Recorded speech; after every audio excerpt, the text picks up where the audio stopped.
이 시간 하나님께서 우리에게 주시는 말씀은 고린도후서 7장 8절로 11절 말씀이 되겠습니다. 제가 봉독하겠습니다. 그러므로 내가 편지로 너희를 근심하게 한 것을 후회하였으나 지금은 후회하지 아니함은 그 편지가 너희로 잠시만 근심하게 한 줄을 알미라. 내가 지금 기뻐함은 너희로 근심하게 한 까닭이 아니요 도리어 너희가 근심함으로 회개함에 이른 까닭이라. 너희가 하나님의 뜻대로 근심하게 된 것은 우리에게서 아무 해도 받지 않게 하려 함이라. 하나님의 뜻대로 하는 근심은 후회할 것이 없는 구원에 이르게 하는 회개를 이루는 것이요 세상 근심은 사망을 이루는 것이니라. 11절입니다. 보라, 하나님의 뜻대로 하게 된 이 근심이 너희를 얼마나 간절하게 하며 얼마나 변증하게 하며 얼마나 분하게 하며 얼마나 두렵게 하며 얼마나 사모하게 하며 얼마나 열심히 있게 하며 얼마나 벌하게 하였는가. 너희가 그 일에 대하여 일체의 너희 자신의 깨끗함을 나타내었느니라. 이 시간에 저는 눈물의 근심이 찬송의 기쁨이 되기까지, 이런 제목으로 함께 말씀의 은혜를 나누고자 합니다. 오늘 사도 바울은 고린도 교회에 있는 교인들을 향해서 다소 뜻밖의 고백을 하고 있습니다. 자기가 보낸 편지 때문에 교회가 근심하게 되었지만 오히려 그 근심 때문에 너희가 회개함을 인하여 나는 기뻐한다, 그렇게 말씀하고 있습니다. 바울이 고린도 교회에 보낸 이 편지는 교인들의 잘못을 지적하는 그런 아픈 소리였습니다. 교인들은 사도 바울의 이 편지를 받고서 가슴이 메이는 듯한 근심에 빠지게 됩니다. 오늘 본문 10절은 우리가 평생 가슴에 새겨야 할 두 가지 근심의 영적 대조를 보여주고 있습니다. 하나님의 뜻대로 하는 근심이 있고 또 하나는 세상 근심, 이 두 가지 종류가 있습니다. 10절 말씀을 보겠습니다. 하나님의 뜻대로 하는 근심은 후회할 것이 없는 구원에 이르게 하는 회개를 이루는 것이요 세상 근심은 사망을 이루는 것이니라. 그러니까 우리가 마음에 품는 근심에는 몇 가지가 있습니까? 두 가지 종류의 근심이 있습니다. 성경에서 이 두 가지 근심의 극명한 차이를 보여주는 두 사람이 있어요. 바로 가룟 유다와 베드로입니다. 가룟 유다를 보면은 그는 예수님을 판 뒤에 극심한 후회와 근심에 빠지게 됩니다. 은 30냥을 성전에 가서 제사장 발 앞에 이제 던지며 후회를 합니다. 그리고 아주 굉장히 괴로워했습니다. 그러나 그의 근심은 무슨 근심이에요? 세상 근심이었습니다.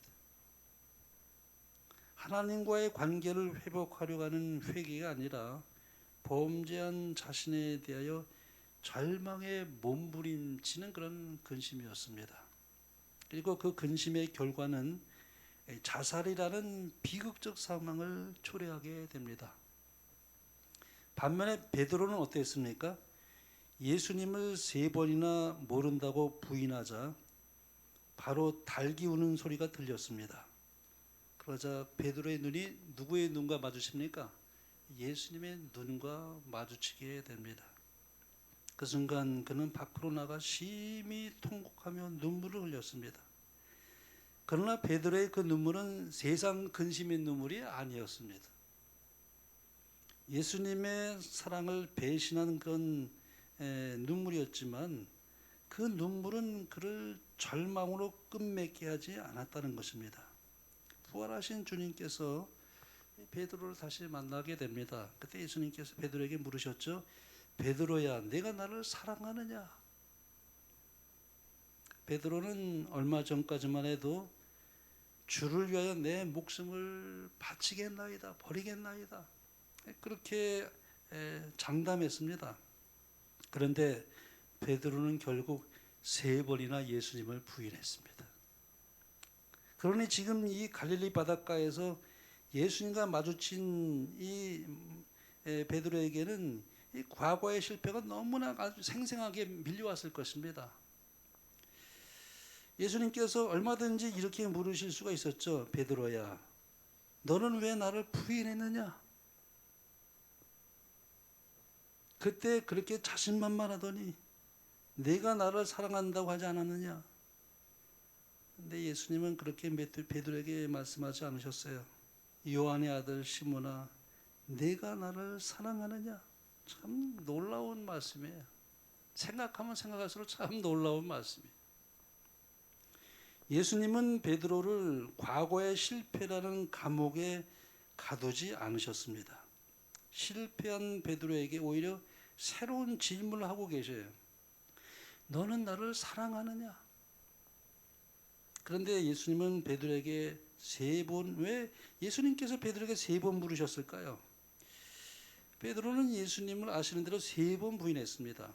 예수님께서 3번 물으셨어요. 네가 나를 사랑하느냐? 그러니 이것을 단순히 3번 부인했으니까 3번 예수님께서 확인하신 것이다. 그렇게 이제 쉽게 생각해 볼 수가 있는 그런 대목이 있죠. 근데 여기에는 아주 훨씬 더 깊은 의미가 있다고 저는 그렇게 생각을 합니다. 베드로에게는 3번의 이 부인이 깊은 상처로 남아 있을 것입니다. 그렇지 않겠습니까? 예수님께서는 그 상처를 건드리는 것을 피하지 않으셨어요. 참, 그 상처를 건드린 것입니다. 오히려 그 상처가 있는 바로 그 자리로 들어가셨어요. 아프게도. 첫 번째 질문이 그거 아닙니까? 시몬아, 내가 나를 사랑하느냐? 두 번째 질문도 똑같았어요. 시몬아, 내가 나를 사랑하느냐? 세 번째 질문도 동일합니다. 시몬아, 내가 나를 사랑하느냐? 마지막에는 베드로가 아주 근심합니다. 주께서 3번째 내가 나를 사랑하냐 하심으로 베드로가 근심하여 그랬습니다. 여기서 베드로의 근심을 저는 이 앞에 읽었던 고린도후서 7장과 한번 연결해서 생각해 보기를 원하는 것입니다. 베드로는 이제 자기 자신을 변호하지 않습니다. 그때는 주님 어쩔 수 없었습니다. 이렇게 말하지 않았어요. 아주 단순하게 고백합니다. 주님, 모든 것을 아시오매 내가 주님을 사랑하는 줄 주께서 아시나이다. 이것이 바로 참된 회개의 자리라고 말할 수 있습니다. 유다와는 아주 극명한 차이를 보이고 있어요. 이 대화에서 가장 놀라운 변화는 이것입니다. 예전에 베드로는 자기 자신을 믿었어요. 다른 사람은 다 버릴지라도 나는 버리지 않겠습니다. 내가 주님을 위해서 목숨까지 버리겠습니다. 베드로가 자신만만했거든요. 근데 지금의 베드로는 완전히 달라졌어요. 제가 주님을 사랑하는 줄 주께서 아시나이다. 이 말에는 자기 확신이 들어가 있질 않아요. 제가 주님을 얼마나 사랑하는지 제가 증명해 보이겠습니다. 그런 말이 아니에요. 주님이 아십니다. 이것이 베드로의 달라진 모습이에요. 과거의 베드로는 내가 할 수 있습니다. 장담할 수 있습니다.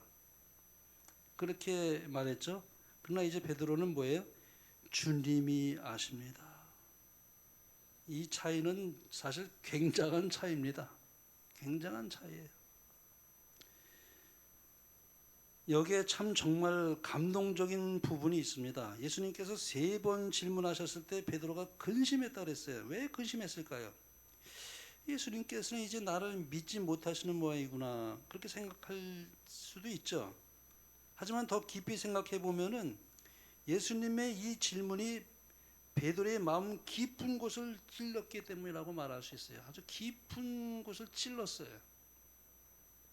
베드로는 이제 자기가 얼마나 연약한 사람인지를 통감한 처지였습니다. 그는 자기가 사랑한다고 말했지만 실제 위기의 순간에 주님을 부인했습니다. 그러니 이제는 자기 입으로 함부로 장담할 수가 없는 노릇이었어요. 그래서 이렇게 말하는 것입니다. 주님 모든 것을 아시오매. 이것은 이런 고백과 같다고 생각을 하게 됩니다. 주님, 저는 이제 제가 주님을 얼마나 사랑하는지 저도 자신 있게 말할 수 없습니다. 그러나 주님은 아십니다. 주님은 제 마음을 아십니다. 이게 얼마나 깊은 자리까지 내려가는 고백입니까? 이 대목을 참 성경 읽을 때마다 참 깊은 감동을 받습니다. 다시 본문으로 돌아가 보겠습니다. 바울은 고린도서 7장 11절에서 거룩한 근심이 지나간 자리에 남겨진 7가지 영적인 열매를 선포합니다. 이 참된 회개는 반드시 열매가 나타나게 됩니다. 11절 아주 매우 놀라운 말씀을 하고 계시는데요. 보라, 하나님의 뜻대로 하게 된 이 근심이 너희를 얼마나 간절하게 하며 그랬어요. 바울은 여기 회개의 결과를, 이 열매를 하나씩 이렇게 열거하기 시작합니다. 첫 번째가 뭐냐면 간절하게 하며 그랬어요. 참된 회개는, 진정한 회개는 이렇게 사람을 움직여요. 삶을 움직입니다. 진정한 회개는 그렇습니다. 두 번째, 얼마나 변증하게 하며 그랬어요. 여기서 이 변증이라는 말은 자기 죄를 변명한다는 뜻이 아니에요. 이 고린도 교인들은 자기들의 그 태도를 바로잡습니다. 그리고 자신들의 진실성을 나중에 나타낸 것을 보게 돼요. 진정한 회개는 자기의 잘못을 숨기려고 하지 않습니다. 오히려 빛 가운데로 나와요. 어둠에 있지 않고. 진정한 회개는 그렇습니다. 그 다음에 세 번째, 얼마나 분하게 하며 그랬어요. 이 죄에 대한 거룩한 분노입니다. 진정한 회개가 일어나면 죄를 이전처럼 좋아할 수가 없게 됩니다. 과거에는 죄가 즐거웠는데 이제는 죄가 굉장히 괴로운 거예요. 죄를 범하면 아주 괴로운 것입니다. 우리가 성화대에 가면 갈수록 자기의 죄를 더 많이 보게 돼요. 옛날엔 그렇게 죄가 보이지 않았는데 성령의 그 빛의 광선으로 자기 죄를 보기 시작하면 얼마나 내가 흉악한 죄인인지를 보게 돼요. 정말 내가 좀 실수하고 넘어질 때마다 얼마나 괴로운지 몰라요. 밤에 자기 전에 하루를 이렇게 돌아보면은 내가 얼마나 또 하나님 앞에 큰 실수를 했는가. 죄꾸러기구나. 나는 정말 흉악한 죄인이구나. 마음이 아주 괴로워요. 그러나 하나님께 마음을 드리고 이제 용서를 구하고 죄의 보혈로, 주님의 의의 보혈로 이제 깨끗이 사함을 받고 이제 편안한 마음으로 잠자리에 듭니다. 죄를 지었다는 그 자체가 얼마나 내 마음을 괴롭게 하는지 계속 내 마음을 괴롭히는 것입니다. 거룩한 분노예요. 죄에 대한 거룩한 분노입니다. 왜 그렇습니까? 내 마음속에 새로운 원칙이 심어졌기 때문에 그렇습니다. 새로운 원칙이 내 마음에 있게 된 그 하나님의 생명이 내 마음에 작동할 때마다 죄와는 상관없는 삶을 살기를 원하는 것이. 그 다음에 여기 얼마나 두렵게 하며 그랬어요. 하나님을 향한 거룩한 경외심이, 참된 진정한 회개가 일어나면은 이 죄를 가볍게 여기지를 않게 된다는 것입니다. 이 정도는 괜찮겠지. 그렇게 말하지 않는다는 것입니다. 하나님을 두려워합니다. 그리고 죄가 얼마나 흉악한 것인지를 깨닫게 됩니다. 그 다음에 여기 다섯 번째, 얼마나 사모하게 하며. 회개의 열매입니다. 무엇을 사모하는 것일까요? 하나님과의 관계가 회복되기를 사모합니다. 잃어버린 순결이 회복되기를 사모합니다. 하나님의 뜻 가운데 서 있게 되기를 사모합니다. 진정한 회개는 이렇게 하나님에게서 도망치지 않게 됩니다. 하나님을 더욱 사모하게 돼요. 진정한 회개는 우리를 그렇게 만듭니다. 하나님을 참으로 사모하게 돼요. 얼마나 열심히 있게 하며 그랬어요. 여기 이 적극성이거든요. 이거는 하나님, 제가 이제 앞으로는 그렇게 살지 않겠습니다. 하나님, 제가 이제 하나님의 뜻대로 살겠습니다. 이런 실제적인 결단과 열심이 나타나게 됩니다. 그 다음에 7번째, 얼마나 벌하게 하였는가. 죄를 가볍게 처리하지 않는 그런 태도를 볼 수가 있어요. 죄에 대한 책임을 인정하고 거기에 상응하는 태도를 취하는 것입니다. 단순한 감정이 아니라 삶을 바로잡는 방향으로 움직이기를 시작한다는 것입니다. 그러므로 진정한 회개는 반드시 방향 전환이 있게 돼요. 방향 전환. 여기서 아주 중요한 질문을 우리가 하게 되는데요. 나는 죄를 미워하고 있는가? 아니면 죄의 결과만을 미워하고 있는가? 굉장히 중요한 차이가 있죠. 사람은 누구나 잘못을 범했을 때 후회가 뒤따르게 되고 근심하게 됩니다. 그런데 성경은 아주 중요한 사실을 말씀합니다. 모든 근심이 회개는 아니라는 것입니다. 모든 후회가 구원에 이르게 하는 것은 아니라는 것입니다. 이 가룟 유다를 보세요. 가룟 유다는 예수님을 팔고 나서 아주 괴로워했습니다. 마태복음 27장 3절 이렇게 말합니다. 그때에 예수를 판 유다가 그의 정죄됨을 보고 스스로 뉘우쳐 그랬어요. 유다는 후회했습니다. 예수님 판 거에 대해서. 그런데 그의 후회는 그로 하여금 어느 방향으로 달려가게 했는가 하는 것입니다. 예수님에게로 달려가게 하지 않았어요. 용서를 구하는 자리로 가게 하지 않았습니다. 결국 죽음으로 몰아갔습니다. 베드로도 예수님을 부인했습니다. 베드로도 심히 괴로워했습니다. 예수님 부인하고 난 후에. 그러나 그의 눈물은 예수님께로 돌아가게 하는 눈물이 되었습니다. 결정적인 차이예요. 고린도서 7장은 바로 이 문제를 다루고 있는 것입니다. 바울은 왜 고린도 교회를 근심하게 했는가? 먼저 본문의 배경을 우리가 한번 살펴볼 필요가 있습니다. 고린도 교회는 심각한 문제가 많이 있었어요. 우리 고린도전서 읽어보면 얼마나 많은 문제가 있었는지 몰라요. 고린도 교회는 참 문제가 많은 교회였습니다. 교회 안에 문제가 있었고 그 문제를 쳐내는 과정에서 바울과 고린도 교회 교인들 사이에 긴장이 발생했습니다. 바울은 고린도전서 이미 아주 강한 책망을 했죠. 근데 문제가 해결되지 않는 것입니다. 그래서 바울은 또 다시 편지를 보냈어요. 그게 고린도 후서입니다. 그 편지는 고린도 교인들의 마음에 아주 상당한 근심을 가져다 줍니다. 바울은 그것을 알고 있었어요. 그래서 이제 여기 8절에 이렇게 말하고 있지 않습니까? 내가 편지로 너희를 근심하게 한 것을 후회하였으나. 그랬어요. 막상 쓰고 난 다음에 후회하는 마음이 생긴 것 같아요.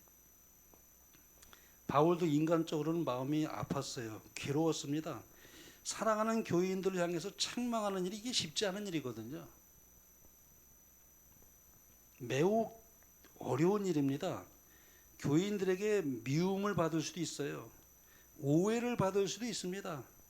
관계가 깨어질 수도 있습니다. 그러므로 때로는 우리가 이런 생각을 할 수도 있죠.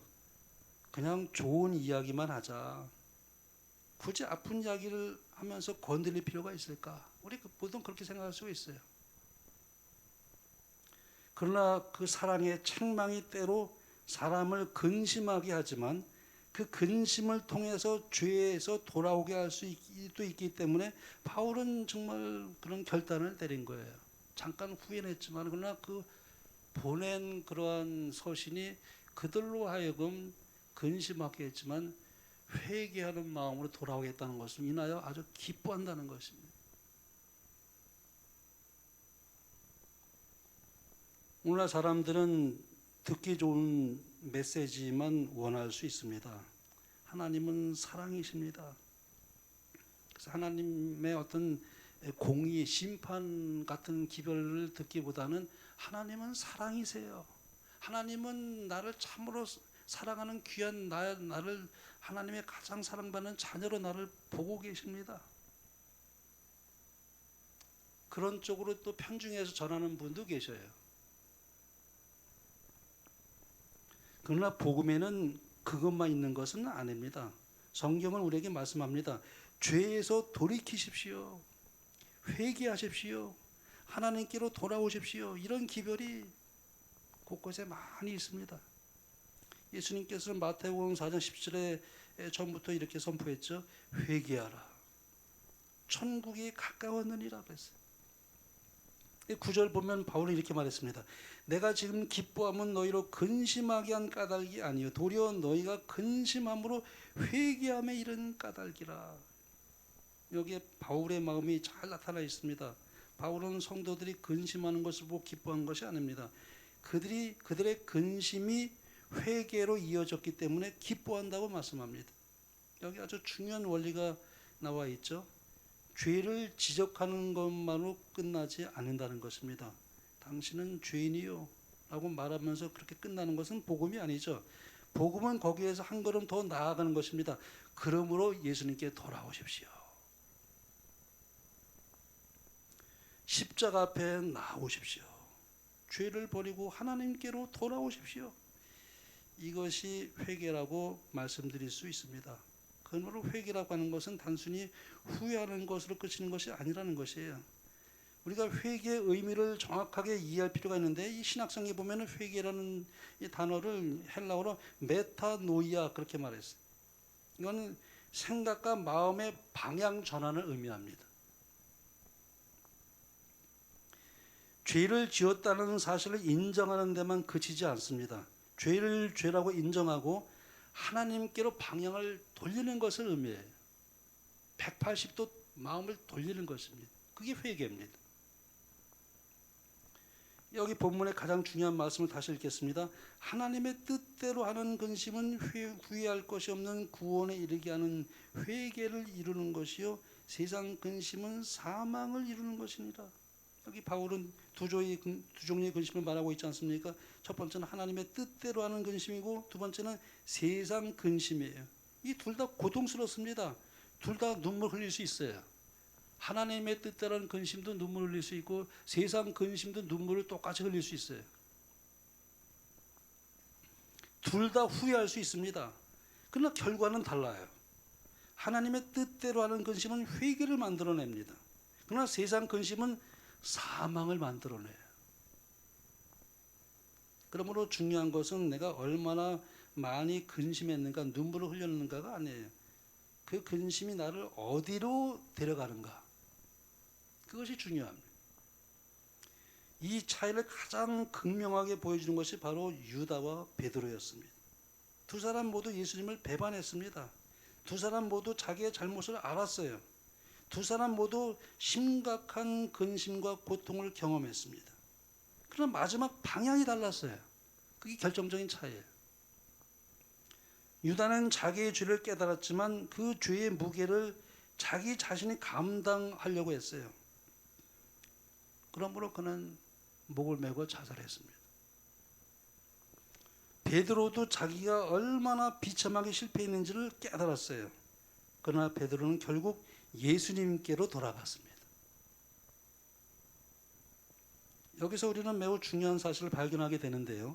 참된 회개는 죄를 바라보는 것에만 그치지 않고 그리스도를 바라보게 한다는 것입니다. 죄를 바라보면 사람이 절망할 수밖에 없어요. 자기를 바라보면 사람이 낙심할 수밖에 없습니다. 그러나 그리스도를 바라보면 소망이 생겨요.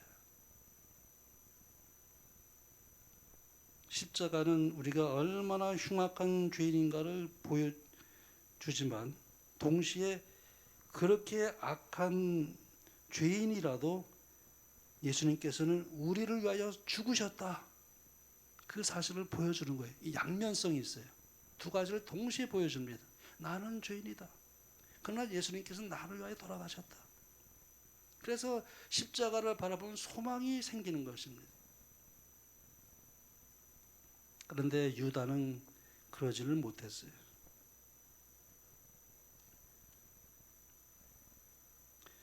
그러므로 진정한 회개는 사람을 자기 자신에게로 묶어두질 않아요. 예수님께로 데려갑니다. 그러면 세상의 근심은 왜 사망을 이루는가? 여기 10절 후반부에 보면은 세상 근심은 사망을 이루는 것이라 했는데요.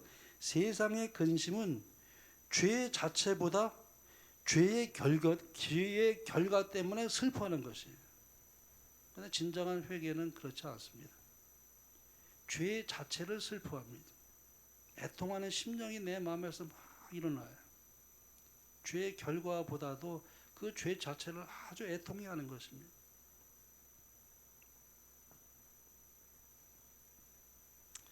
예를 들어 이제 세상 근심은 이렇게 말할 수 있습니다. 내 평판이 어떻게 되겠는가? 그걸 두려워하는 거예요. 내가 이것 때문에 얼마나 손해를 보게 되는가? 사람들이 나를 어떻게 생각할까? 그 죄의 결과를 생각하면서 근심하고 두려워하고 슬퍼하죠. 그러나 실제로는 죄 자체보다 죄가 가져온 손실을 슬퍼하는 것이라고 말할 수 있죠. 근데 하나님의 뜻대로는 근심은 이렇게 말하는 것입니다. 오 주님, 제가 하나님께 죄를 범하였습니다. 제가 하나님의 마음을 아프게 했습니다. 제가 하나님의 뜻을 저버렸습니다. 주님, 저를 불쌍히 여겨 주시옵소서. 이제 세리가 그런 기도를 하지 않았습니까? 가슴을 치며 하늘으로 보지 못하고 주여 저는 죄인이옵니다. 근데 이제 바리새인은 내놓을 것이 많았어요. 얼마나 내놓을 것이 많았는지 나는 그리고 비교하지 않았습니까? 근데 예수님께서 말씀하시기를 세리가 의롭다함을 받고 갔느니라 그랬어요.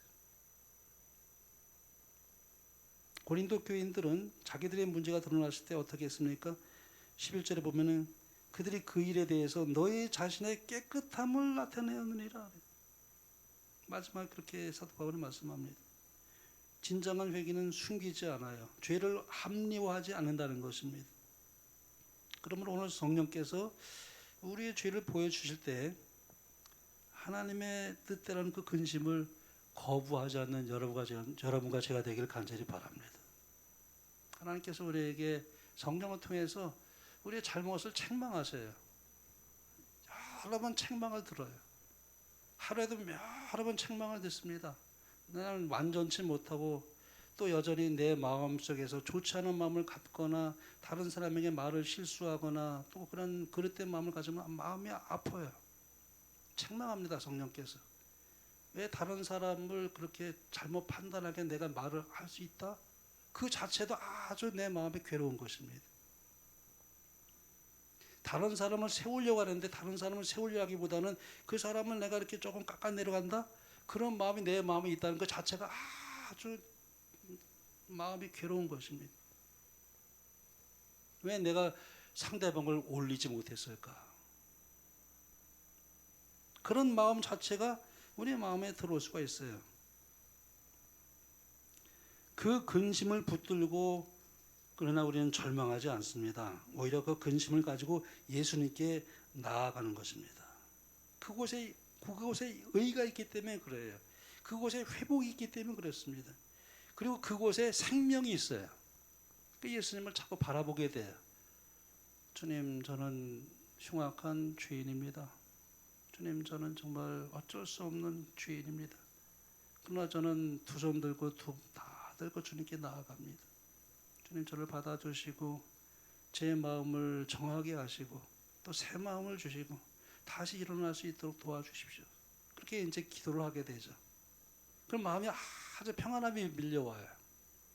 하나님이 나를 용서하셨다는 그 확신이 오게 되면은 마음의 평강이 밀려옵니다.